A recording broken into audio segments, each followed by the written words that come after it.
Hey guys, welcome back to another video, and yes, that person you saw on the left of the thumbnail was me 7 years ago. Welcome back to the channel. For those who are new, my name is Aamir Hussain. I am a researcher at the University of Leicester in the UK. I love talking about research so much so I decided to make YouTube videos about it, and in this Monday episode we have what we call Research 101, where I share tips, advice and life lessons related to research. And today is a little bit of a different video because I came across a very old video which you see in the link in the description. You can also see a thumbnail here about me discussing part of my PhD back in 2015. And I came across this video a few days ago. I still remember it, but it just got me thinking about it's been 7 years since that talk, and I've changed a lot. What I've done in terms of my kind of career has skyrocketed, thankfully, because of key elements of my focus that really dictated where I was going to go, in all honesty. So I did remember this video, but seeing it after so many years and realizing that it was back in 2015 started to get me thinking about what have I done in the past 7 years? How am I different to that person back in 2015? And it made me realize that maybe that's a really good thing to share in terms of my life lessons, how I've progressed, what difficulties, intense difficulties I faced back then, and where I am now. And I hope this video serves as inspiration. If you are a researcher thinking of going into doing a PhD, you are already doing one, or you're towards the end, hopefully this might motivate you to get over that finish line, because maybe seeing my example might make you realize that it is possible, even if you did have a lot of difficulties.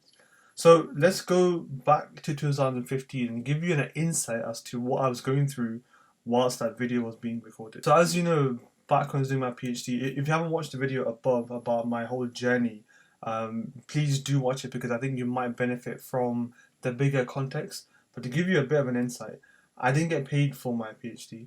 I didn't have a research active supervisor. I was the first PhD student for my team, and I was the first kind of student in that area, and it made life obviously a lot difficult from them. I was a guinea pig for my supervisors, and then vice versa happened. I was working 3 different jobs just to try and make ends meet because I had to survive. I was a full-time carer for my mum because she was diagnosed with a very debilitating condition at the time I started my PhD. I was doing all sorts in terms of having no direction, so I had to try and speak to other people, other postdocs, speak to people all over, because I wasn't getting the support that I felt I needed during the early parts of my PhD, because certain supervisors who were in my team weren't available as much as they should have in terms of helping me to progress. To make it hit home a lot harder, the difficulty was so much so my main supervisor recommended maybe I do an MPhil instead. And there's no disrespect to doing an MPhil, it's an incredible qualification. But when you're on course or you have applied and you're doing work for a PhD, to be told that you may not get there, you might as well do a master's instead, is very, very helpful. And if you are a researcher, you know how difficult that is to take. I was used to crying when I was in the lab. I used to fast, i.e., not eat, because just to save money, not just for a health benefit. I lost kilos and kilos of weight. If I can find a picture, I shall show you over there. To the point where I nearly wanted to quit because it was too much. Doing all the things, on top of many other things that I care not to talk about, it made life a very, very torturous place for the past 4 years, from 2014 to 2018, which was when I did my PhD. That's how I was back then. I wasn't training, I wasn't looking after myself, I used to sleep on the sofa, wake up, then sometimes, although it sounds really bad, wake up and just go back to the lab. I was that bad. And although things started to progress, and many of you know when I was in 2018 and 17, I won quite a few awards. But I just wanted to give you kind of the scenario or the scene as to where I was back in 2015. So now let's fast track to now present day 2021. Now many of you may know me through Instagram, through YouTube, through my newsletter, which we'll talk more about towards the end of the video. But now 2021, I did finish my PhD back in 2018. I did secure a postdoc in respiratory immunology at the University of Leicester. I started to make more YouTube videos on a consistent basis. I started to look after myself. I started to go to the gym, to play a lot of sports. I started to publish a lot of the research for my PhD, and now obviously in my postdoc, I started to learn more techniques And you can start to see the way I'm talking, things starting to improve. So much so then once I got that kind of relentless attitude towards the end of my PhD, I then made use of it tenfold to the point where me and a good friend of mine set up a biodegradable compostable packaging company called BioNature. Link in the description box if you wanted to check that out.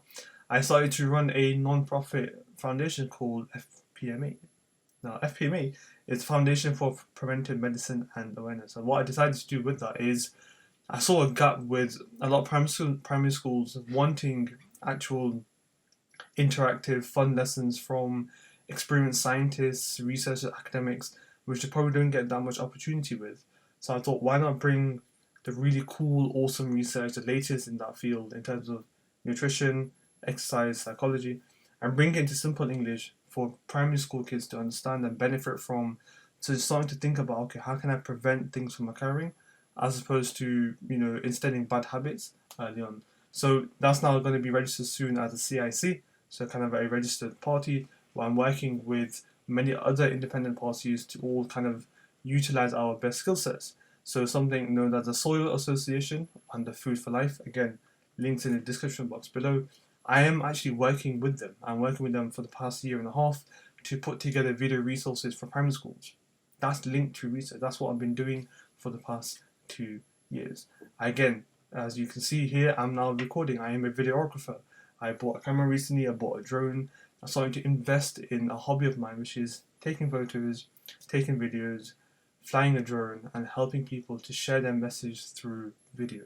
To add, I also now have a very clear idea of the research area I want to go into. I know immunology is for definite my passion, my desire. I know how important it is for a range of conditions and in the field of medicine research. But looking at it from a nutritional and exercise point of view to see how does our diet really affect our immune system for the better and for the worse. That's the change over 7 years. Now, the reason why I wanted to start that way is to give an insight as to where I was and where I am now. Because now I want to share with you the actual keys to my success, the keys to how I developed. Now, I'm not a millionaire, I'm not the world's famous researcher. But if you look at where I was, I'm leaps and bounds ahead of where I used to be. I wanted to share the kind of the lessons, the tips and the tricks, the strategies that I use to help me get ahead and stay relentless. Now, some of those lessons were looking at how I viewed scenarios around me. Now, to give it as a kind of step-by-step process, one was be your own hero. We will always aspire to and emulate certain people that we are very fond of. We love their career or how they carry themselves. We even sometimes turn to TVs that we like characters that we would love to be. But be your own hero. You've got to rely on yourself. At the end of the day, people will help you along the journey, but ultimately it comes down to you. As simple as it sounds, the notion of be your own hero was very pivotal to my kind of transition and progression to where I am now. Number two was, as you probably hear me talk about constantly, is to develop a relentless attitude. Now, this came from being grateful for the opportunities that I had, because it could have been that I didn't get to do a PhD position at all. And I became grateful for the little things, even though there were very big things that were going on. And instead of just working hard, having a strong work ethic, I became a higher level of that, i.e., a relentless work ethic, a relentless researcher. That's what I got called. And I've realized that no matter what difficulties in the lab, issues I had, I faced it, I reverse engineered and used it as fuel. And that was kind of my third point, that I utilized the negativity that was around me as fuel to get even further ahead. Naturally, negativity can hit you, and it always did, even now. But I started to say, do you know what? The more I see these people telling me they're gonna fail, there's no point, you can't even prepare properly, and left, right, and Z, the more it spurred me on to get ahead, because it'll be even more sweeter to get that accreditation, to get that actual doctorate in my hand. What I realized the hard way as well is that no matter how good you are, no matter how perfect you may be as a researcher, people will always complain. And that's kind of a motto for life. And when people had issues with me, I realized that, you know what, no matter even if I did this experiment to the T, people will complain. If I don't do this properly, people will always complain. So having that in your mind already kind of put myself at ease about issues day to day or issues a week. When people just spend 3-4 days talking about something that happened last week, I would see if I can resolve it. If I can't, escalate it, Is it actually that important? No, fine, move on. Because I was wasting time thinking about things that were of no importance. Another lesson for me that was actually really, really important was always hope that people might help. Again, you might be a lone ranger, but you will always need help from somebody in some point in time. Hope that may happen, but don't expect it to happen. Because when you expect things, although it's a very fine line, you start to get upset, you start to feel anxious, you start to feel depressed because you were expecting something to happen when there was no guarantee it was going to be there. So something that I try to wrestle with, that understanding the difference and being aware of the difference can take a lifetime to understand and a lifetime to master. But that's something we have to do day in, day out, is to hope good things will happen, but never to expect that people are going to be there. Because end of the day, it can be a very lonely road in research and many other jobs.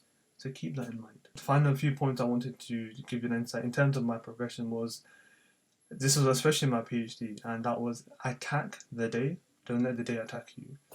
Every day you will get bombarded with delays, with issues, with people moaning or people making life a problem. Attack it. Be more, you could say, forward. Be more frontal in the sense of push ahead. Focus on getting ahead. Getting things planned, getting things prepared. Thinking of plan A, plan B, C, D, E in the case of your experiments. Get ahead. Attack the day. Don't just stand here and wait for things to happen. Be proactive. And that's something that really helped me to get ahead in the days and the weeks, because I was planning for things that may or may not go wrong. I was ready for, if this experiment went that way, right, that's what I need to do. I wasn't thinking like, oh no, what am I supposed to do? That's really annoying. That's the 10th time I've done it. I didn't even think of that. I was just on the go. I was attacking the day in, day out. So the last thing I wanted to mention in terms of my progression and setting up these businesses, these foundations, these side hustles, trying to progress and proliferate my life in many areas to help myself, to help everybody else around me, to make me a better person, to make everybody else around me, was always be grateful for what you have, but never be satisfied with what you can achieve.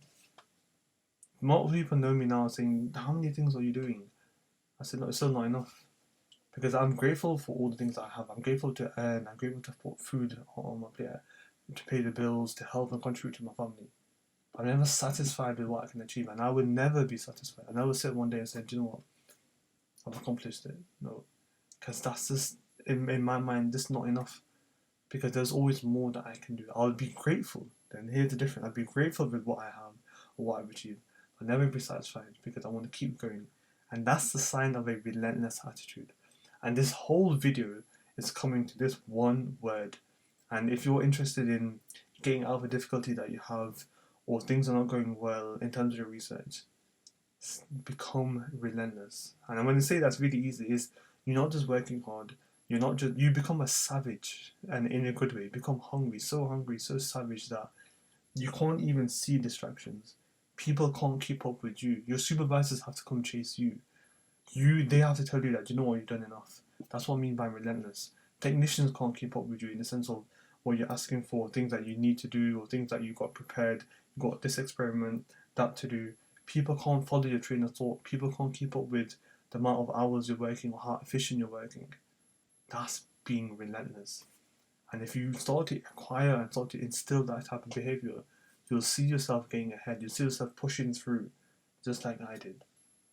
And the reason why I made this video is to hopefully serve as inspiration to myself again, to make sure that I don't get lazy, but also to all of you. And I hope that does help, because at the end of the day, that's what I make these YouTube videos for. That's what I use Instagram for, is try and help.